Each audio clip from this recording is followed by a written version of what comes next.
Pessoal, como que vai funcionar a nossa dinâmica hoje, né? A nossa metodologia ela é baseada em 3 momentos, né? Conectados, mas de alguma maneira, com algumas especificidades cada um deles. Eu sempre começo falando um pouco a respeito da teoria do José Carlos Mariátegui. Depois eu vou explicar o porquê, como é que Mariátegui chega até mim e por que eu gosto de tratar o Mariátegui quando se trata da história indígena. Depois eu vou falar um pouquinho sobre um autor, um americano, que escolheu o Brasil para lecionar e que produziu um estudo muito importante a respeito da história indígena, fazendo a conexão entre a história indígena brasileira, a história indígena americana. E claro, né, esse autor se chama John Manuel Monteiro, era um professor da Unicamp, ele acabou falecendo alguns anos atrás, mas deixou um legado importantíssimo em relação à revisão crítica da história do bandeirantismo, e ele, como antropólogo, também no materialismo histórico dialético, alguém que produziu um estudo fantástico, fenomenal, que eu acho que até hoje precisa ser recuperado por conta de abrir o caminho para uma discussão que depois é muito bem amadurecida por alguns dos autores decoloniais. E eu passo a bola, depois de falar um pouquinho a respeito desses 2 autores, da sua produção, eu passo a bola para a professora Damiana aprofundar um pouco, trazer vocês, então, para o terra a terra, né, eu diria, com a questão da história indígena no estado de Goiás. Começando, então, sem maiores delongas, é muito interessante a gente pensar o seguinte, né? Hoje nós vivemos um contexto, como todo historiador eu gosto de contextualizar, né? E eu sempre parto de uma problemática do tempo presente, né? Eu acredito que a história é uma ferramenta poderosa para que a gente possa problematizar o nosso presente, problematizar as condições atuais em que vivemos e, obviamente, né, trazendo a erudição do historiador, a sua interdisciplinariedade, né, a sua perspectiva ampla a respeito da ciência histórica, sinalizar caminhos possíveis, porque além de historiadores, além de falar do passado, nós também falamos de utopias, de sonhos, e como fala, eu gosto muito do Walter Benjamin, como vocês podem perceber, como fala o Walter Benjamin, a história, né, ela é um exercício de redenção, em alguma medida, o Walter Benjamin que dialogava muito com o judaísmo, ele até tem uma biografia quase dele, escrita pela professora Jean-Marie Ganeban, da Unicamp, em que ela dizia que o Walter Benjamin era uma espécie de rabino marxista, brincando um pouquinho com esses universos que parecem que não se tocam, mas na obra do Walter Benjamin, sim. Então, ele tem uma metáfora fantástica para falar a respeito de quem é o historiador, quando ele utiliza um quadro do Paul Klee, um quadro expressionista do Paul Klee, que é um anjo de asas abertas, com a cara assustada, e aí o Walter Benjamin ele vai construir uma metáfora a respeito do que é o trabalho do historiador, dizendo que o historiador é esse anjo, portanto, que é arrebatado por um vendaval, abre as suas asas, começa a voar de costas, e quando ele vai voando de costas, aqueles escombros, né, da história do século XX vão se reconstruindo, e é possível, a partir de aprofundado, né, a perspectiva do historiador nesses escombros, descobrir o que ele chama da história contrapelo, que seria justamente aquela história de tudo que está por baixo daquilo que aparece mais superficial. Então, quando a gente produz uma leitura teórica, quando a gente estuda a teoria relacionada a determinado tema, o que a gente está fazendo é aprimorar o nosso instrumental de leitura da história contrapelo.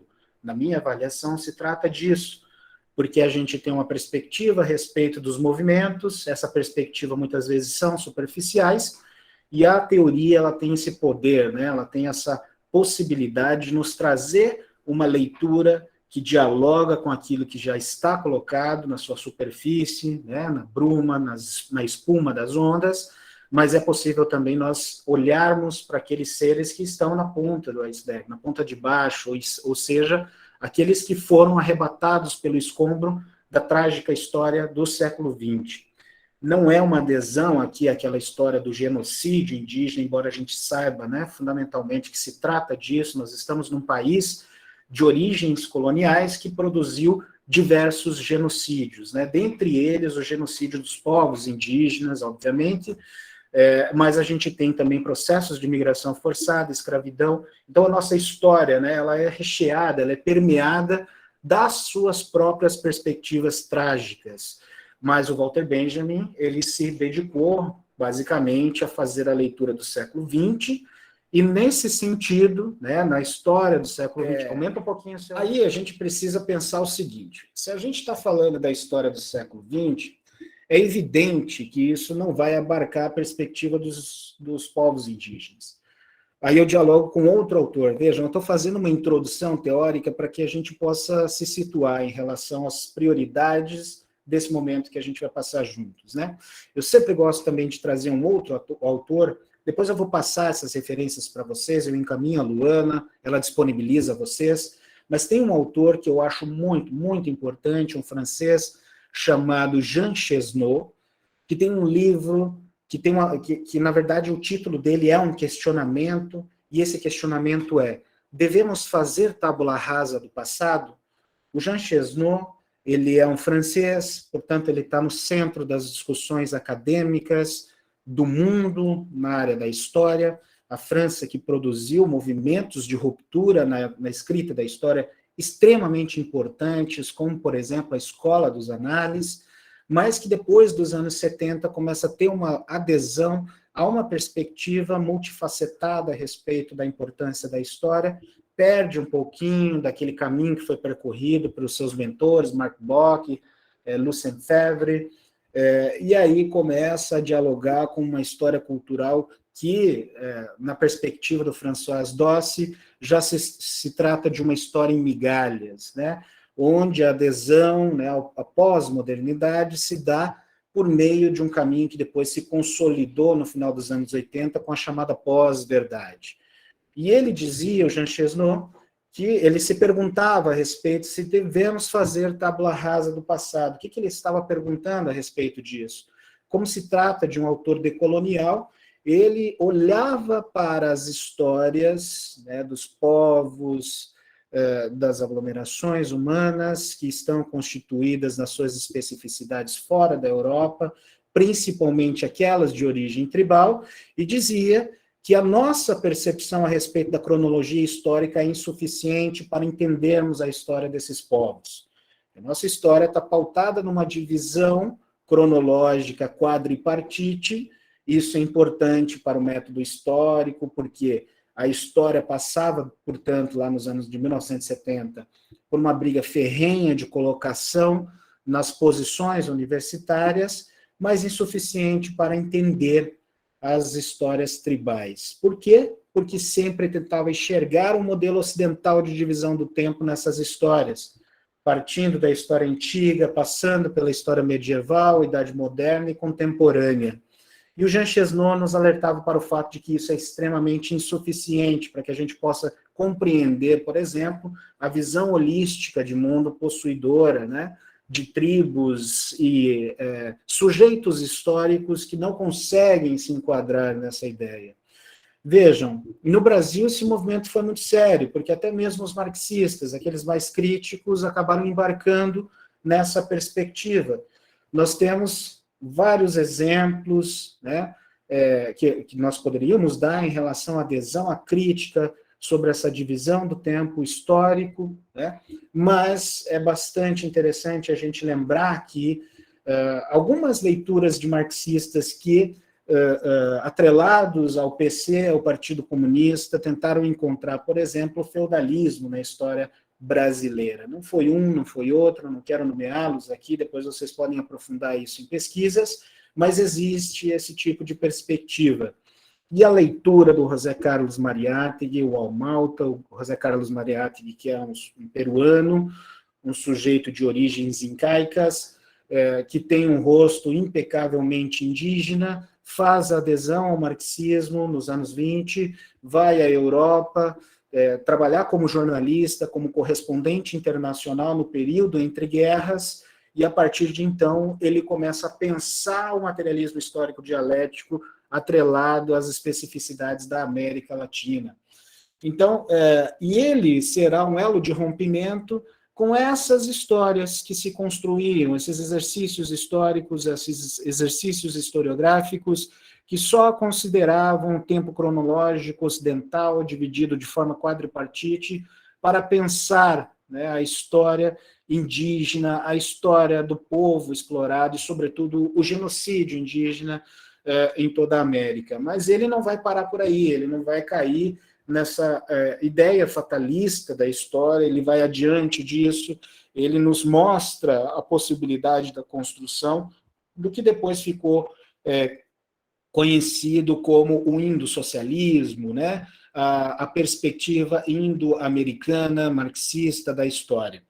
E o Mariátegui, ele vai falar sobre algo que nos é muito caro, que nos é muito importante, que é fundamentalmente a centralidade na posse da terra para a construção da história indígena, sobretudo também em diálogo com as perspectivas ocidentais, que tentavam inserir nesse contexto a obrigatoriedade da propriedade privada, e rompendo, obviamente, com toda aquela cosmologia, cosmogonia dos povos indígenas, desrespeitando, portanto, essa perspectiva, colocando-os, confinando-os a um lugar na história que os mata, né, para e passo, por conta de estilhaçar, destradicionalizar os seus laços mais fundamentais.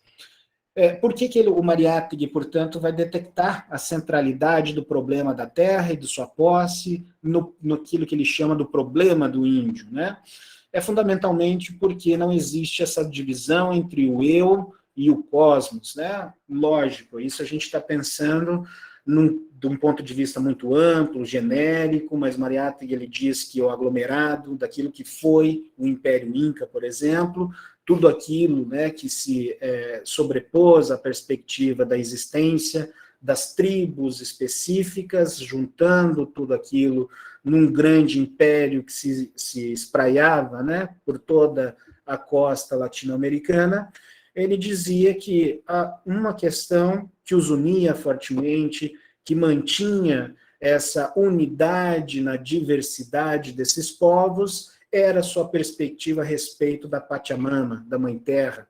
Era ali que residia, em grande medida, laços de memória e laços de trocas históricas que foram desestruturados, desestabilizados por uma concepção de propriedade privada que, sobretudo, além de produzir o extrativismo, também destradicionalizava esses laços mais importantes e caros aos povos indígenas.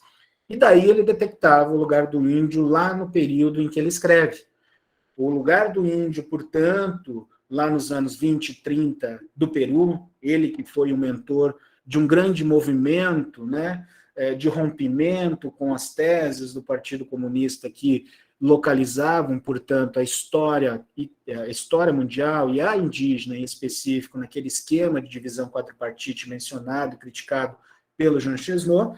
Ele dirá, né, que essa concepção de tempo, de mundo, de espaço, da própria Pachamama, do envolvimento dos sujeitos, seus laços históricos, sua memória, com o mundo é desestruturado por conta do problema da terra, sobretudo pela intervenção da ideia da propriedade privada nesse mundo. E o que é importante do Mariátegui para nós hoje? O Mariátegui tem sido reivindicado por aqueles sujeitos que se dedicam hoje a discutir o que se chama de ecossocialismo. E esses sujeitos que se dedicam a essa discussão, que é uma discussão muito atual, que recupera autores como Mariátegui, dizem que nós estamos diante de uma nova investida da natureza sobre a vida humana por conta dos limites apresentados pelo próprio capitalismo. O planeta nos é hostil. Isso é representado em pandemias, endemias, situações históricas que colocam em risco a vida humana por conta do desequilíbrio e de uma falta de visão holística a respeito do que significa a vida do homem na Terra. Então, nós temos exemplos claros disso, como, por exemplo, a própria pandemia do Covid-19, zoonoses que nos atacam em função do avanço desenfreado do capitalismo em direção à natureza, colocando os limites estruturais da nossa terra em relação à nossa própria sobrevivência. Esse é o papel da recuperação de um debate como faz o Mariátegui. O debate dele é muito mais complexo, ele apresenta lá na ordem da sua discussão propostas relacionadas à educação, ao autor que eu gosto muitíssimo, inclusive, como estou falando aqui para um público especializado, quero dizer que sou orientador do mestrado em História do Campus Sudoeste, hoje é Campus Sul, lá em Morrinhos, e se alguém tiver interesse em pesquisar a trajetória do Mariátegui e seus estudos, eu me coloco à disposição como orientador também. Gostaria, portanto, né, nesse sentido, de falar um pouquinho a respeito do que é tão importante para o historiador, onde é que se encontram fontes para o estudo do José Carlos Mariátegui. Tem, portanto, um arquivo sobre ele muito interessante. Eu vou colocar aqui no chat o pedir para vocês, né, primeiro, licença para poder projetar aqui a página do arquivo José Carlos Mariátegui, e já coloquei aí no chat também o endereço, né, desse arquivo. Um dos arquivos mais ricos que eu já vi digitalizados a respeito dessa figura tão importante. Se vocês digitarem na internet, Google Escolar, etc., verão que existe uma produção acadêmica significativa em relação àquilo que foi o Mariátegui. Quando você vai ao Peru e pergunta sobre José Carlos Mariátegui, eles te respondem, é autodidata, né? Ou seja, o autodidata. O Mariátegui, ele tem uma adesão às teorias do materialismo histórico em função das necessidades do seu tempo, em função das suas necessidades em relação à sua militância sindical, a sua militância em relação à história dos trabalhadores, o seu rompimento com relação à política oligárquica do seu período. E quando a gente fala de América Latina, se refere à política oligárquica, nós também estamos falando de uma unidade na diversidade, que é fundamentalmente o papel exercido pelas elites estas que surgem fundamentalmente da posse da terra, no caso latino-americano. O Brasil não vai ser diferente. Por que eu sempre insisto nessa leitura latino-americana? Porque a história do Brasil nos dá a impressão de que estamos de frente para o oceano e de costas para a América Latina. É uma impressão muito errada. A gente tem que lembrar, por exemplo, da própria percepção de mundo dos indígenas, onde a gente não tem essa divisão territorial tão estanque. São divisões étnicas, obviamente, não é uma perspectiva uníssona a respeito da socialização dos povos, mas a gente começa a perceber que essa é uma terra que nunca foi habitada sob o ponto de vista da constituição das fronteiras existentes, por exemplo, no desenho da colonização portuguesa, que são muito distintas, inclusive em relação à colonização espanhola da América Latina, e que dirá da América do Norte. Então, essa unidade, aquilo que nos caracteriza, que é a história dos povos pré-colombianos, pré-cabralinos, precisa ser valorizada como um ponto de inflexão em relação ao avanço da natureza contra a nossa própria existência. Recuperando isso, não de forma idealizada, não idealizando a forma de vida indígena, né, o seu modo de vida, mas, sobretudo, como um contraponto a uma determinada perspectiva de mundo que é hostil ao planeta. Então, aí vocês encontram, né, nesse arquivo online, a produção do José Carlos Mariátegui, fotos, recortes de jornal, como ele foi um jornalista muito importante no Peru do período, ele teve uma atuação significativa no desenvolvimento de um jornalismo operário, indígena, indigenista, um contraponto efetivo a qualquer forma de manifestação que fosse hostil à presença dos trabalhadores, daquilo que convencionalmente se chamou de minorias e que são a maioria da população. Então, é muito importante, claro, né, a gente está falando de um autor que viveu em um período muito distinto daquele que estamos vivendo hoje, mas nem tanto, porque a própria crise do capitalismo tem demonstrado para nós a insurgência de determinados pensamentos, ideologias de extrema preocupação para a nossa realidade atual, e o momento que o Mariátegui viveu foi muito, muito parecido com esse que nós estamos vivendo hoje. O Mariátegui, ele viveu no período de ascensão do fascismo também. Então, ele tem inúmeros escritos críticos do fascismo. e recuperar esses escritos dele é, de fato, algo muito precioso para quem quer entender o nosso contexto baseado em fatos históricos que são muito próximos daqueles em que nós vivemos na atualidade. É evidente que existem os limites lá da leitura do José Carlos Mariátegui, porque ele não viu o desenvolvimento da teoria marxista posterior. Então, nós precisamos entender que se trata de um autor datado, mas ele traz essa perspectiva para que a gente consiga pensar, de um ponto de vista mais específico, qual é a importância de termos um olhar holístico em relação à história e em relação também ao papel dos povos indígenas. Esse olhar holístico, não tem nada de místico, quando eu falo holístico, eu estou falando holístico do ponto de vista da totalidade, das conexões possíveis que se possam estabelecer entre teorias, povos, fundamentalmente pensando a centralidade da Terra, e isso é um ponto bastante importante para que a gente avance em relação à história dos povos indígenas, porque não existe essa divisão entre aquilo que sou eu e aquilo que me sustenta. Esse é o grande ponto relacionado à perspectiva, à ideologia indígena, que pode nos ser bastante potente em relação à crítica da sociedade atual, mas é evidente, né, que tem os seus limites, a leitura do Mariátegui, existem erros teóricos, por isso ele é um objeto de pesquisa riquíssimo, eu o considero um objeto de pesquisa riquíssimo, mas é também mentor de uma teoria que dizia o seguinte: nós não podemos abraçar as teorias europeias, as teorias norte-americanas, como se elas fossem nossas, como se elas fossem produzidas por nós. Porque a nossa realidade é muito distinta da realidade deles. E como Mariátegui era um marxista, ele acreditava que a ideologia, as ideias dominantes de um tempo, são as ideias do grupo dominante. Quem produz a ideologia, o arcabouço jurídico, as leis, o desenho do mundo é a classe dominante para uma sociedade que tem características dominantes. E quando a gente olha para a teoria marxista, a gente sabe que no fim dela está o fim das classes sociais. Por que o proletariado aparece como sujeito histórico revolucionário lá na obra do Marx? É porque ele é o único capaz de acabar com a sua própria condição de classe. O Gramsci, o Antônio Gramsci, nos ajuda a entender isso quando ele estuda o papel científico desempenhado pelos intelectuais na sociedade. Ele diz, quando ele estuda lá as teorias do Henry Ford, por exemplo, ou do Taylor, ele fala, a classe dominante, né, os donos de empresa, de indústrias que são tão agressivas ao meio ambiente, lutam para continuar sendo classe dominante, enquanto a classe dominada, os trabalhadores, penam, né, sem conseguir, de fato, se organizar em direção a um objetivo comum.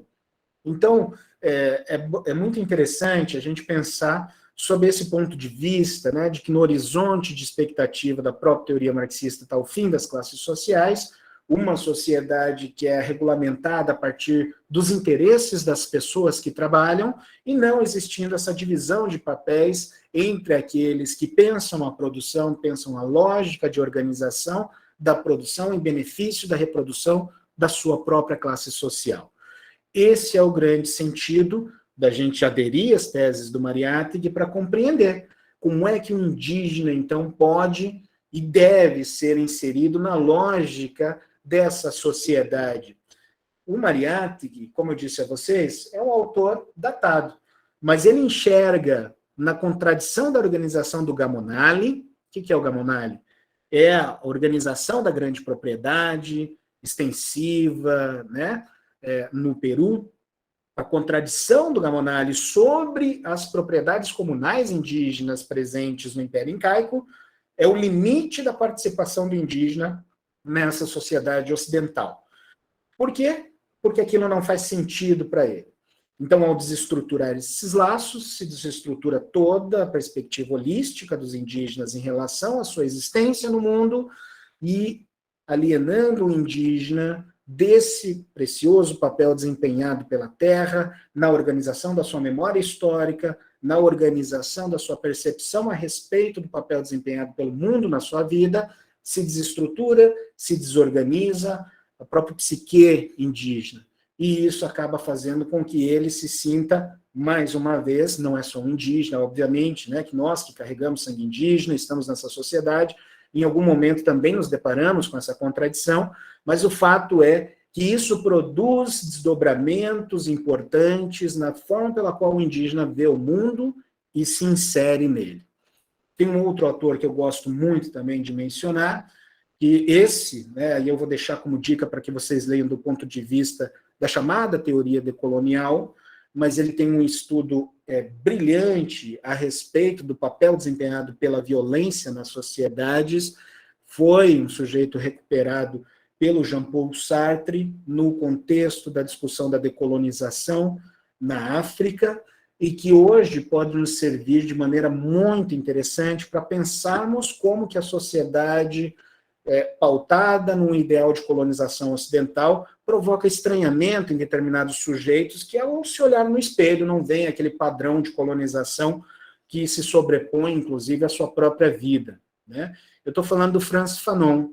Eu deixo como dica também que vocês recuperem as leituras do Frantz Fanon, o ensaio dele sobre a violência é super importante para a gente compreender a forma pela qual o indivíduo, né, se é possível falar em indivíduo na história, eu gosto de falar de sujeito histórico, porque é disso que se trata, é um sujeito que traz as suas histórias, essas histórias muitas vezes são contraditórias com relação à hegemonia de uma determinada sociedade, mas, sobretudo, né, ao situar esse sujeito, esse indivíduo em uma determinada sociedade, devemos fazê-lo sob o ponto de vista que seu diálogo, sua cultura, ela produz uma intensidade em relação à contradição existente nessa sociedade, que muitas vezes não pode ser superada, tá certo?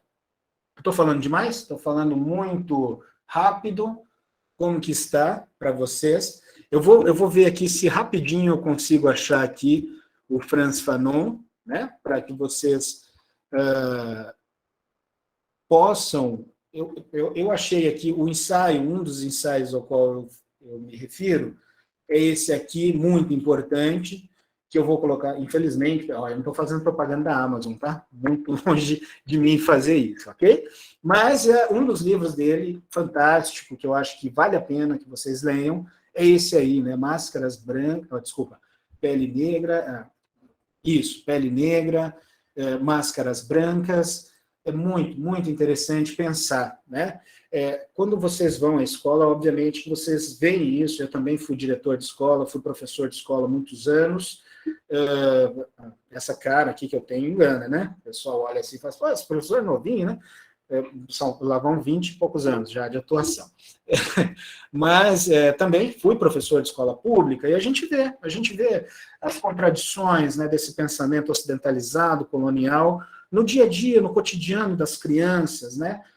A gente percebe isso, sabe? A gente vê em que medida isso afeta o relacionamento das crianças entre si, na escola, os adolescentes. Eles estão sempre, parece, naquele processo do pensamento dos cientificistas do final do século XIX brasileiro, que diziam que essa sociedade precisava se branquear, né?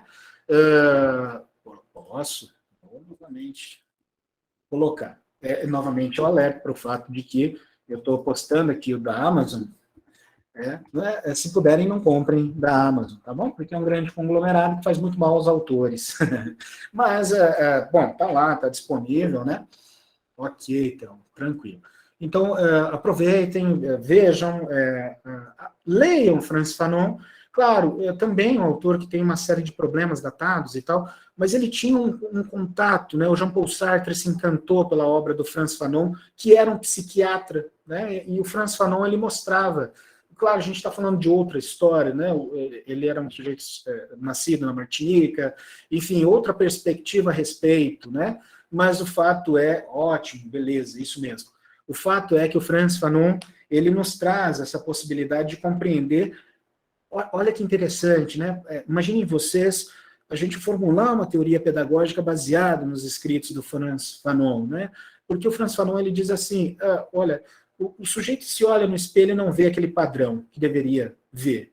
Portanto, a sua pele lhe é agressiva, né? Os seus traços são agressivos, lhe alienam dessa sociedade, produz uma violência brutal em relação à sua existência. Por quê? Porque o padrão de beleza é cabelo liso, loiro, pele branca, e isso é contraditório com relação à riqueza cultural trazida por povos que têm na sua origem histórias fantásticas de reinos, impérios, e que são muito, muito importantes, inclusive, como contraponto a essa sociedade dominante. Então, ficam algumas dicas aí, José Carlos Mariátegui, Frantz Fanon, são autores que eu considero fundamentais para a gente compreender a forma pela qual hoje a própria teoria marxista tem olhado para o debate da teoria decolonial, tem muito, muito, muito a contribuir. Outra que eu não posso deixar de mencionar aqui, que eu gosto muito, inclusive trabalhei na minha tese com ela, é a Rosa Luxemburgo. Muita gente tem preconceito com relação aos escritos da Rosa Luxemburgo, que ela faz uma crítica muito ácida ao livro, né, aos tomos, à teoria do Capital do Marx. Mas lá na Rosa Luxemburgo está um conceito extremamente importante para a gente estudar a história indígena, que é o conceito de destradicionalização. A Rosa Luxemburgo, ela vai falar para nós que o imperialismo, né, olha só, nós estamos falando de avanço de grandes potências na atualidade, se referindo a Rosa de Luxemburgo, que escreveu, teve seus escritos lá no período, né, ali entre o início da Primeira Guerra Mundial até a ascensão do nazifascismo, que foi justamente quando ela foi assassinada. E hoje nós temos novamente um movimento geopolítico expansionista entre potências que acabam se degladiando em relação a um determinado contexto, mas que chama tanto atenção porque pode se tratar de mais um processo de colonização situado no centro da Europa. Quando que aconteceu isso? Durante o nazismo. O nazismo nada mais fez do que importar aquela ideia da colonização que acontecia na África, na Ásia, na América, e colocá-la no centro da Europa. Hoje nós temos um capítulo da história acontecendo nesse momento que tem muita semelhança com isso. Um eixo dentro do próprio capitalismo que se propõe um projeto colonizador no centro da Europa, e aí a economia mundial inteira balança. Isso não estava acontecendo em outras partes do mundo, estava assim, no Líbano, na Síria, na África, continua acontecendo na América Latina, mas quando se trata do centro da Europa, a coisa começa a balançar diferente, né? Parece que o vento é mais forte. Então é bastante interessante, bastante importante a gente recuperar esse tipo de leitura, né, que nos leva a pensar, a Rosa Luxemburgo é uma economista, mas como uma economista adepta do materialismo histórico dialético, ela nunca vai negar a importância da história para que a gente compreenda, sobretudo, o mundo em que vivemos. Então, eu sempre gosto de trazê-los, né? Eu não vim doutrinar vocês aqui, pessoal, pelo amor de Deus, tá bom? Eu vim aqui tentar dar uma contribuição honesta a partir da teoria, que eu tenho mais conhecimento, e, obviamente, que ela fica aberta ao diálogo, às críticas, eu não tenho problema nenhum com relação a isso, mas eu estou aqui para apresentar o que eu tenho de melhor a vocês, obviamente que eu tenho muito respeito por todos vocês, não é uma doutrinação, é apenas a introdução a algumas leituras que, na minha percepção, são, de fato, muito importantes. As mulheres recuperem os escritos de Alexandra Kollontai. Alexandra Kollontai também foi uma militante que viveu a Revolução Russa, e ela se perguntava muito a respeito do papel das mulheres, um papel fundamental. Muitas sociedades indígenas têm, sociedades tribais, eu diria, têm uma perspectiva a respeito do papel desempenhado pelas mulheres que é de extrema importância para que a gente compreenda determinadas situações do mundo atual. Então, recuperar também Alexandra Kollontai, enfim, eu gosto muito dessas questões, tendo a avançar muito sobre elas, mas paro por aqui nesse momento porque o que eu tinha programado para falar para vocês a respeito dessas teorias era justamente isso, né? Cerca de 30, 40 minutos, sem cansá-los muito. Qualquer dúvida, sugestão, fiquem à vontade, abrem o microfone, levantem a mão, usem o chat, eu estou à disposição, ok? Vamos para a segunda parte agora. Olha só, eu tinha preparado para vocês um slide, que eu sempre trabalho com os meus alunos na disciplina de História do Brasil 1, que é a História do Brasil colonial. Mas eu acho, ouvindo um pouquinho aqui a introdução de vocês, durante esse período inicial, eu acabei tendo noção, né, de que talvez a gente estaria chovendo no molhado se eu apresentasse esses slides que falam um pouquinho sobre a organização do Estado brasileiro. fala lá sobre a constituição das capitanias hereditárias, a importância do pensamento contratualista na constituição das ações da monarquia portuguesa no Brasil, para cair no tema do indigenismo, pensando o seguinte, né? De toda essa estrutura legal, jurídica, muito frouxa, né, eu diria, muito distante da realidade necessária para que se desenvolvesse um projeto de colonização aos modos daquele que nós vemos se desenvolver no século XIX, o século XV, XVI, né, americano, ele é muito, muito apartado de qualquer realidade de organização desse Estado. Posso falar assim, então, não vou falar. Se você me permitir, eu vou introduzir um pouco agora do João Manuel Monteiro, porque ele nos ajuda na resposta dessa questão que você faz. Então, quando a gente olha para esse período da colonização do Brasil, nós percebemos que não existe nada de organizado, né? O Caio Prado Júnior, que é um dos autores que eu gosto muito também, e que muita gente critica, porque é um autor dos anos 30, né? Nós temos os três porquinhos da historiografia brasileira dos anos 30, não sei se vocês lembram deles, né? Nenhum deles reivindicou de fato a história como seu campo de produção, mas eu estou falando do Caio Prado Júnior, do Gilberto Freire e do Sérgio Buarque de Holanda, né? Então a gente tem os três porquinhos da sociologia, que seria o Durkheim, o Marx e o Weber, e temos os três porquinhos da historiografia dos anos 30 no Brasil, né? O Caio Prado Júnior, o Gilberto Freire e o Sérgio Buarque de Holanda. O Sérgio Buarque de Holanda é um cara que, dentre outras coisas, é irmão do Aurélio Buarque, o cara que escreveu dicionários, né? E pai de um músico aí pouco conhecido de vocês, chamado Chico Buarque, né? Só para vocês terem uma ideia da família erudita de quem a gente fala, né? Mas dentre eles tem o Caio Prado Júnior, que é um autor que hoje, se a gente pegar as teorias que estão difundidas nos livros didáticos, certamente passaram pela revisão que tanto o Caio Prado Júnior fez a respeito da história do Brasil, quanto o Sérgio Buarque de Holanda, ao fazer a adesão das teses de fronteira do Frederick Tanner. Então, é sempre interessante a gente pensar, né, qual é o papel da teoria na constituição da história, da historiografia. É fundamentalmente porque o ápice desse processo de construção das teorias historiográficas, históricas, são os livros didáticos. É uma crítica em relação à produção didática, eu estava ouvindo aqui o pessoal dar essa sugestão, eu acho extremamente importante. Inclusive, nós precisamos da própria percepção do indígena, dos povos indígenas, para construir um suporte didático, que eu não sei se é um livro exatamente, se isso fizer sentido, talvez seja, mas na construção de um suporte didático que dialogue com a sua própria realidade. Hoje, no ensino superior, a gente enfrenta muito isso, né? As pessoas, eu sou diretor também do Instituto Acadêmico de Educação e Licenciaturas, pessoal, eu falo isso assim, com muita humildade, tá? Não estou colocando aqui poder, cargo nenhum na minha frente, é só para dizer o seguinte, que hoje eu, como acompanho o dia a dia das licenciaturas da Universidade Estadual de Goiás, que está espalhado pelo estado inteiro, a gente vê uma baixa procura por esses cursos, porque as pessoas são extremamente pragmáticas, nós estamos vivendo um processo de crise econômica, e se uma universidade não puder ofertar uma possibilidade de ganho melhor, e aí a gente vê o esvaziamento dos concursos públicos nas licenciaturas, isso acaba fazendo com que a procura seja baixa, né? E por que eu estou falando isso? Porque a mesma prerrogativa nós deveríamos aplicar em relação ao estudo da história, principalmente no que se trata desses sujeitos que têm a sua adesão ao mundo por meio de sociedades que não são aquelas ocidentalizadas, né? E aí eu já estou falando um pouquinho desse papel do indígena no capitalismo, né? Que foi me perguntado. Vejam, se a gente pensar essa lógica de estruturação dos suportes didáticos, esses autores que eu mencionei, Caio Prado Júnior, Gilberto Freire, Sérgio Buarque de Holanda, são a base fundamental de quase todas, se não todas, as discussões que aparecem materializadas nos livros didáticos. O que isso significa?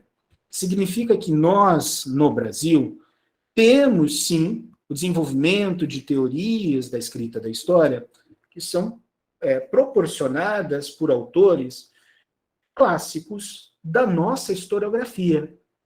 Então, vejam, cada um deles na sua especificidade, cada um deles aderindo a uma das teses sociológicas do seu período, acabou traduzindo essas teses sociológicas para a leitura histórica do Brasil, e hoje são a base fundamental de todo tipo de construção de historiografia.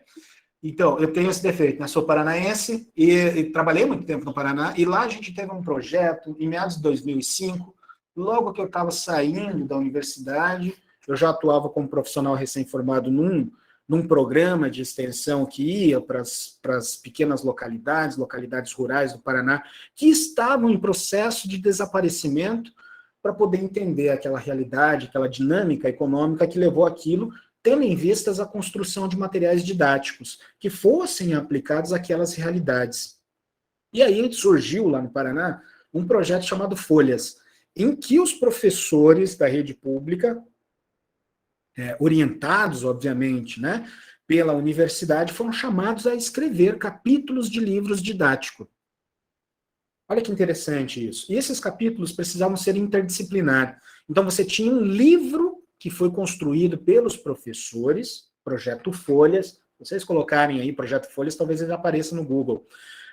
Ele produziu livros didáticos das mais variadas áreas, de história, geografia, sociologia, filosofia, educação física, e isso era o produto de uma formação continuada ofertada pelo governo do Estado, chamada Programa de Desenvolvimento Educacional PDE. E eu orientei alguns desses trabalhos logo que eu cheguei na universidade, né? Lá em meados de 2009. E atuei também como profissional recém-formado na ponta do processo, fazendo a junção das fontes que iam para a discussão desses capítulos didáticos, né? E por que eu estou falando isso? Porque, nesse sentido, a gente via muito o fato de que essas três principais historiografias que se constroem lá, na chamada geração de 30, elas estão muito diluídas em todas as teses da historiografia brasileira que se dedicam a renovar esse campo. É claro, a gente tem N autores posteriores a estes que avançam sobremaneira na construção da teoria da história, sobretudo da historiografia brasileira.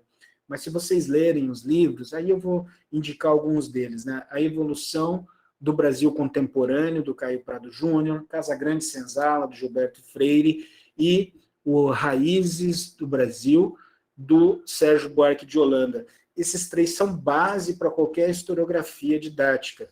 Se a gente ter essa leitura minimamente consolidada, nós conseguimos ver isso. Agora, eu dizia para vocês, né, da importância de a gente pensar outros suportes. E ótimo, Rosivane, ótimo mesmo. Todo mundo deveria ler, não só historiadores, mas quem quer entender a cultura brasileira deve ler esses livros que são constituidores da nossa cultura. Tem outros que eu acho fantástico. Recentemente, os estudos de Gessé de Souza. Nós temos também o Ornitorrinco, que agora me fugiu o nome do autor, já vou lembrar, muita coisa. Mas são livros importantes para a gente entender a cultura brasileira, que se constrói, obviamente, muito em contradição com a existência, com o mundo dos povos indígenas, mas a gente precisa entendê-los porque esses autores perpassam essa preocupação em algum momento. Bom, e aí, o barato dessa história é o seguinte, né? E o Caio Prado Júnior, por exemplo, né? Aí já introduzindo de fato o João Monteiro, vou fazer um voo muito rápido aqui sobre o João Monteiro. Gilberto Freire tem umas passagens lá terríveis do Casagrande Senzala, né? Machista, misógino, racista, obviamente. A gente tem que ter muito cuidado com o Gilberto Freire, né? O Gilberto Freire vai falar uma coisa muito importante. Eu trabalho sobre esse ponto de vista com os meus alunos, né? O que o Gilberto Freire traz para nós, né? A estratégia da utilização, né, da miscigenação na colonização. Ele não trabalha isso de uma forma aprofundada e interessante para nós hoje, mas dele surge a possibilidade de a gente pensar, por exemplo, o papel desempenhado pelo sincretismo na constituição das religiões afro-brasileiras, muito importante. Claro que datado também, assim como Caio Prado Júnior, que eu estava mencionando, é um autor datado, o Sérgio Buarque de Holanda também datado, né?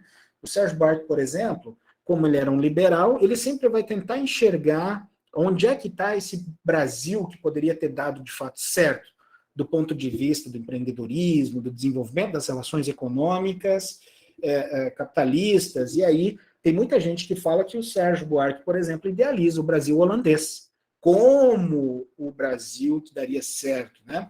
Na contrapartida está o Caio Prado Júnior, que vai introduzir leituras como a do John Manuel Monteiro.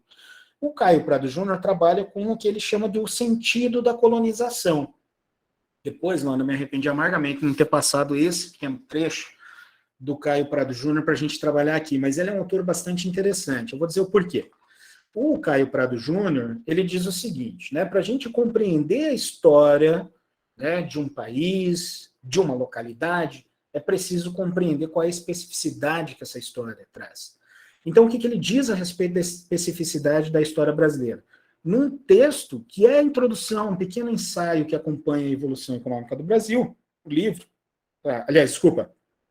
o Brasil Contemporâneo, História do Brasil Contemporâneo, ele diz que o sentido da colonização do Brasil é a estruturação da empresa colonial.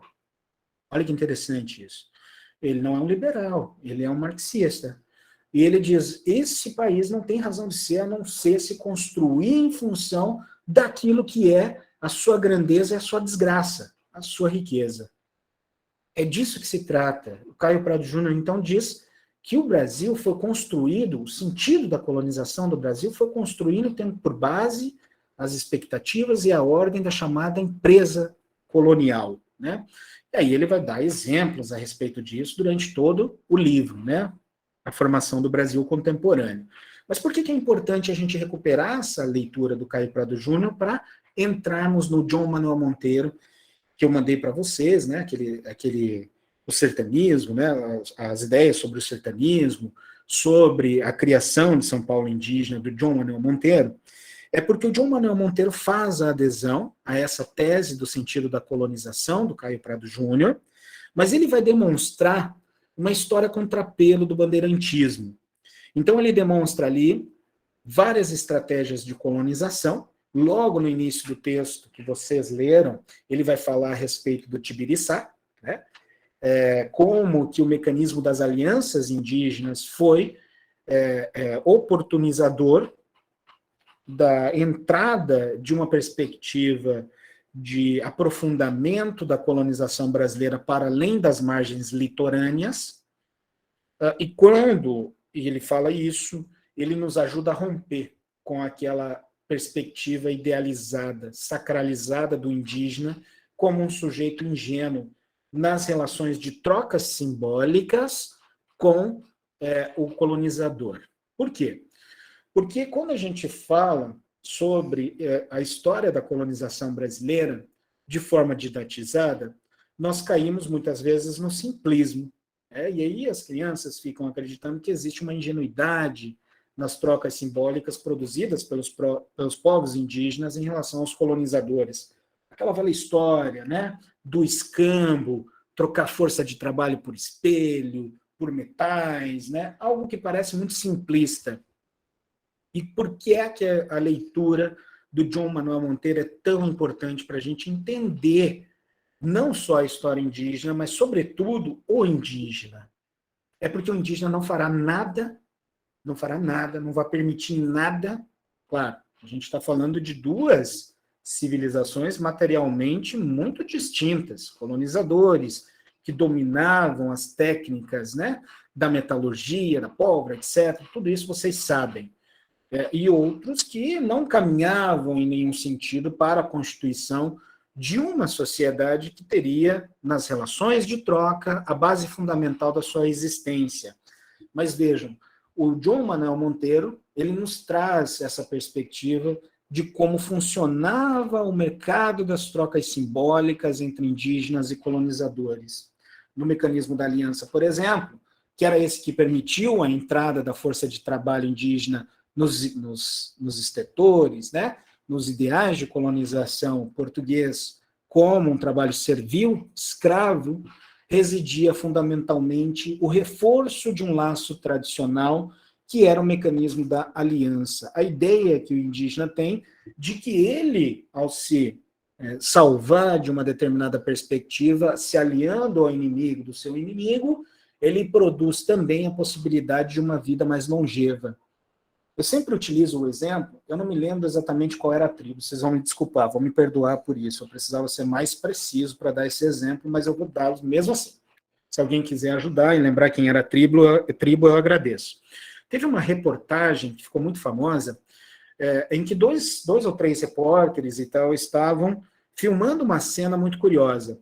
Num surto de gripe numa determinada tribo do norte do país, aparecia cena, né, de um chefe de tribo entregando uma criança para esse pessoal que estava num outro barco. E aí muita gente falou, olha só que absurdo, entregando a criança, né, ela não vai mais voltar para a tribo, etc. e tal, e não entendeu o ato desesperado da tentativa de sobrevivência, né, da negociação da sua própria sobrevivência, na entrega daquela criança para as pessoas que estavam no outro barco, porque eles estavam enfrentando um surto de gripe e parte significativa da tribo estava sendo dizimada por esse surto.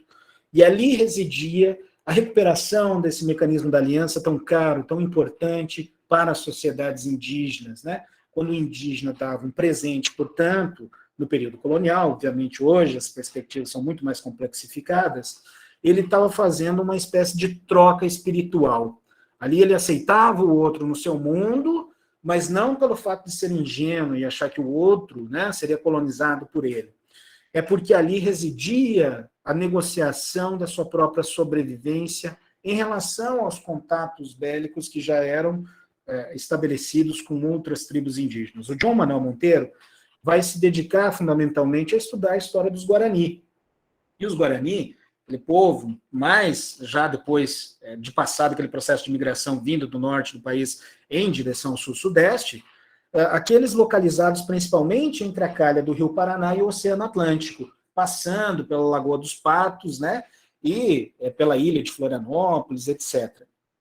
Dentre eles, as suas ramificações.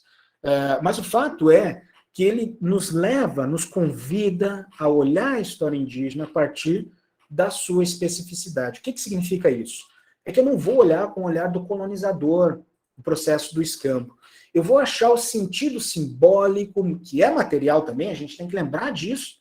Quando a gente estuda a história indígena, não existe essa divisão entre o que é o simbólico, o espiritual e o material. O simbólico é o material é o simbólico, tudo tem conexão. Então, quando a gente olha para esse mecanismo das alianças, que foi oportunizador da entrada, do adensamento da colonização em direção ao interior do Brasil, muitas vezes nos materiais didáticos ele aparece de forma simplória, né? Como se o indígena fosse indolente, né, não afeito ao trabalho, por isso não tinha chegado nesse estágio de desenvolvimento, e também, né, ingênuo. Não. Muito pelo contrário, se tratava de uma estratégia poderosíssima de sobrevivência, tendo em vistas o esfacelamento de alguns dos seus laços tradicionais. E aí o João Manuel Monteiro ele vai apresentando isso para dizer o seguinte: o indígena passou por um processo de destradicionalização. Não me venham com essa de aculturação, pelo menos na leitura do João Monteiro, né? Porque não é possível a gente fazer isso. Mas destradicionalização em função das expectativas dos colonizadores. Chegou um momento, se misturaram tanto e dando tanta margem para que isso acontecesse, que, por um lado, os próprios colonizadores começaram a perceber que o indígena voltava atrás em vários aspectos antes combinados em relação à sua força de trabalho, assim como o próprio indígena começava a ver os surtos de contágio, os problemas gerados desse contato, como um produto do esfacelamento do seu próprio mundo. Então, em determinado momento, o João Monteiro ele apresenta, inclusive, a reticência, né, que os indígenas tinham com relação ao ritual de batismo. Eles, quando em contato, né, com as autoridades religiosas, percebiam o seguinte, né, dado o contexto da tradição cristã católica, o sujeito no seu leito de morte, se não foi ainda batizado, precisava ser. Por quê? Porque ali residia a sua entrada no mundo espiritual desejado, no paraíso. Se ele não o fizesse, ele ficava vagando. Né? Aí tem a ver, inclusive, com a construção da ideia do purgatório, da Idade Média.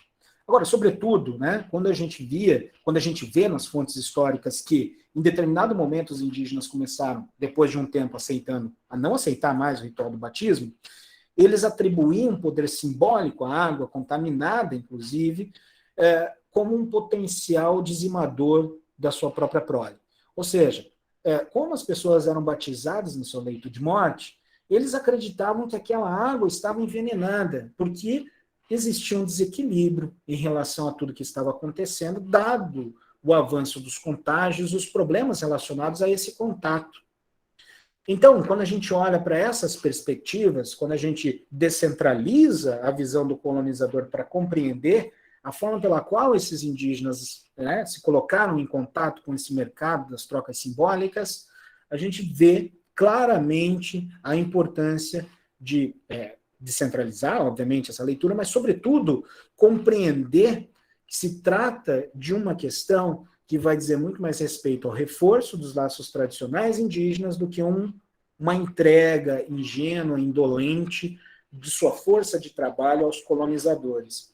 E o título do trabalho do João Manuel Monteiro, chamado Negros da Terra, tem essa provocação. Negros da Terra é o primeiro termo utilizado pelos colonizadores para se referir ao indígena brasileiro, certo?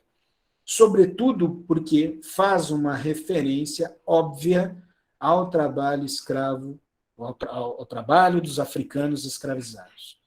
Então, o ouro, né, o ouro negro da terra, era fundamentalmente a força de trabalho do indígena. E eles não escolherão qualquer um.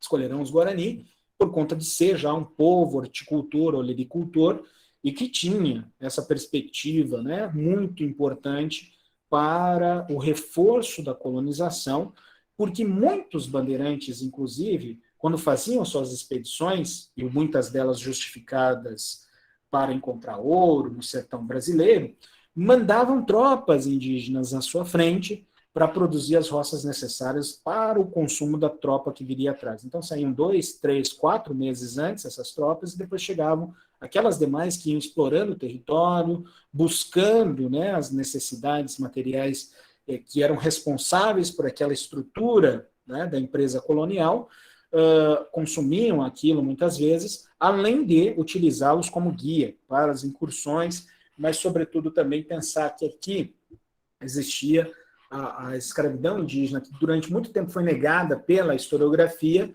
passa a ser reconhecida como um capítulo da estruturação da força de trabalho no Brasil. Então, ao aderir a essa ideia, a essa leitura do João Manuel Monteiro sobre os negros da terra, a gente está olhando para essa perspectiva de onde é que estão os laços históricos da constituição da força de trabalho brasileira. Muito se fala sobre a escravidão, os africanos escravizados, né, a escravidão africana, mas muito se negligencia em relação à escravidão indígena. Eu venho do estado do Paraná. As principais teses que foram construídas até o final dos anos 90 negavam a existência da escravidão indígena lá. O Paraná aparece como, na história, né, na historiografia brasileira, aparece como um local, quase que um Eldorado, onde não existia, fundamentalmente, esse tipo de perspectiva de trabalho servil da escravidão. E aí, quando a gente começa a pegar essa historiografia, muito obrigado, Rosivane, quando a gente começa a pegar essa historiografia e olhar para as fontes históricas, surge lá no meio dessa historiografia um catálogo, né, do século XVII, XVIII e XIX, no Paraná, com o inventário da escravaria existente naquele estado. Aí os acadêmicos ficaram sem chão. Nossa, o indígena então foi escravizado aqui nesse estado, né? Houveram os negros escravizados aqui também, os africanos escravizados. Vejam, e isso tudo é um movimento muito recente, né? A gente não pode deixar de considerar isso.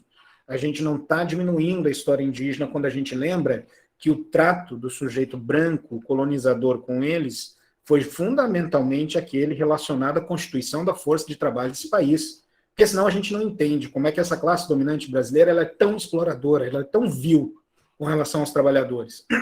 Então, é disso que se trata. E já finalizando, que eu quero ouvir a Damiana também, já falei demais, o João Manuel Monteiro vai pegar esses caras aí, Anhanguera, né, afins, e vai dizer, esses sujeitos morreram na miséria, da sua própria sorte. Então, muitos deles saíam nessas excursões, voltavam às vezes 10 anos depois irreconhecíveis, pobres, devedores e com um cartel de mortes, guerras e tudo que se pode imaginar em relação a esse contato contraditório com os povos da Terra, muito ampliado. E aí ele nos convida a pensar contra a história, né? A história contrapelo do bandeirantismo. Esse ano, aqui no estado de Goiás, se não me engano, se comemora, deveria se descomemorar. Damiana vai falar melhor que eu isso. A presença do bandeirantismo no estado. A universidade já se organiza para fazer um livro a respeito disso, né? Eu espero mesmo, que lá tenha espaço para que a gente possa apresentar essa visão ao contrapelo da história do bandeirantismo. Pessoal, espero não tê-los cansado muito, espero que eu tenha aquecido as baterias agora, para que a Damiana faça a sua entrada triunfal. Mas eu estarei aqui, eu estou aqui à disposição dos questionamentos, das perguntas, para que a gente possa dialogar, né? Não vou sair da sala, obviamente, vou estar aqui. Então, fiquem à vontade, se vocês quiserem perguntar. Obrigado, Patrícia. Se vocês quiserem perguntar, eu vou estar aqui também com o suporte da Damiana, que é uma colega brilhante, a qual eu tenho muito respeito, né? Acho ruim, Damiana, que a gente entre na sala e eu fale antes que você. Por quê? Porque eu acho que eu gosto muito de escutar a historiografia feminina.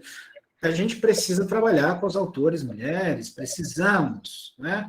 A Universidade Estadual de Goiás tem um percentual absoluto, né, em termos de efetivos, Damiana, maior de homens do que de mulheres. E quando passa para os contratos temporários, o quantitativo de mulheres é muito maior do que o dos homens. O que é isso? Século XXI, gente, o que está acontecendo? É por isso que eu trabalho com o John Monteiro, porque ele é um marxista e ele vai falar sobre o mecanismo da guerra nos conflitos intertribais, né? É claro, né, que muitas pessoas consideram que o marxismo não entra na história da África, não entra na história indígena, por conta de não ter essa possibilidade de compreender a história para além daquele conceito cristalizado da história da luta de classes, né? Então, se a gente não tem de um lado a burguesia, do outro o proletariado, eles não estão em conflito, não existe possibilidade da leitura da história marxista, né, a partir do viés marxista. Mas hoje a gente tem uma perspectiva renovadora, que dialoga com esses preceitos da decolonização, que considera essas diferenças, justamente porque, por exemplo, se a gente olha para a história do Brasil, não é possível a gente falar que a classe social foi exatamente o nó górdio das contradições existentes do Brasil colonial. Se tratava muito mais das diferenças étnicas, e essas diferenças étnicas vão sacralizar, inclusive, a perspectiva da constituição da força de trabalho brasileira. É por isso que a gente tem racismo estrutural, por exemplo. Hoje, a renovação da historiografia marxista, em diálogo, obviamente, com os preceitos da história cultural e ajudada, fundamentalmente, pela antropologia, começa a compreender os conflitos intertribais, sobretudo a partir do reforço dos laços tradicionais. Então, eu sempre dou como exemplo, Ara, o filme é horrível, eu sempre falo isso, mas eu não sei se você lembra daquele filme Apocalipto, quando o pequeno jaguar, né, ele vai entrar... Oi? Maravilhoso. Você gosta? Eu acho que ele tem uns preceitos apelativos, mas eu gosto também. Ele tem um momento em que o pequeno jaguar, né, num conflito, na iminência de tentar salvar a sua família, ele para e faz um ritual guerreiro, né, de memória histórica, em que ele fala, eu, pequeno jaguar, estou aqui, representante do grande jaguar, e defendo, né, o meu lugar contra o meu inimigo. Aquilo é um mecanismo do conflito intertribal de reforço dos laços tradicionais. Infelizmente, a historiografia marxista não avança muito sobre essas questões, mas temos o João Manuel Monteiro, que é um antropólogo marxista, e que ele vai nos chamar a atenção, e esse é um estudo, Ara, do final dos anos, aliás, do início dos anos 90. A tese do João Manuel Monteiro é dos anos 80. Então, a historiografia marxista que eu reivindico para conversar com vocês hoje, poderia reivindicar outras tradições. O marxismo não é monolítico, né? Ele tem várias variáveis, eu diria, né? Várias possibilidades. Mas essa historiografia que eu reivindiquei para a gente conversar hoje é uma que se constrói na renovação da historiografia marxista dos anos de 1980. Aqui no Brasil vai chegar no final dos anos 80, em 1988, 1989, que é aquela pautada muito na perspectiva do termo ausente lá do Thompson, o Edward Palmer Thompson, né? O termo experiência, que provoca toda uma revisão a respeito do conceito de classe social, abrindo margem, inclusive, para a gente discutir essas questões que são inerentes à constituição das sociedades tribais. Hoje o marxismo é muito amplo e variado. Nós temos marxismo revisionista, marxismo evolucionista, né? Mas aqueles que são importantes e que eu reivindico fazem parte dessa renovação historiográfica que entra no Brasil por meio dos programas de pós-graduação no final dos anos 80 e que vão considerar essa possibilidade dos conflitos intertribais como uma leitura possível, né, da história das sociedades tribais, considerando, inclusive, como laço de reforço de alguns mecanismos tradicionais inerentes à experiência de vida, né, e do modo de vida das sociedades indígenas. Mas ainda não é uma perspectiva hegemônica, você tem razão, uma coisa muito difícil de fazer, são poucos os que fazem, os que se arriscam a fazer são muito criticados pelos próprios marxistas. Da importância que o Karel Kozik teve nesse movimento o Karel Kozik, um dos teóricos, né, o livro dele, Dialética do Concreto, quando o pessoal recuperava essa história a partir dos preceitos, né, do ensino de história significativa, que foi uma das teorias que sustentou essa revisão do currículo, que, se eu não me engano, aconteceu à época da Irundina, na Prefeitura de São Paulo, tinha todo um movimento muito grande, e você bem citou a DF Nelon, né, que tem um trabalho brilhante em relação a essas questões. Ela ela participa dessa renovação da historiografia que a gente menciona e traz isso para o chão, né, das necessidades do ensino de história.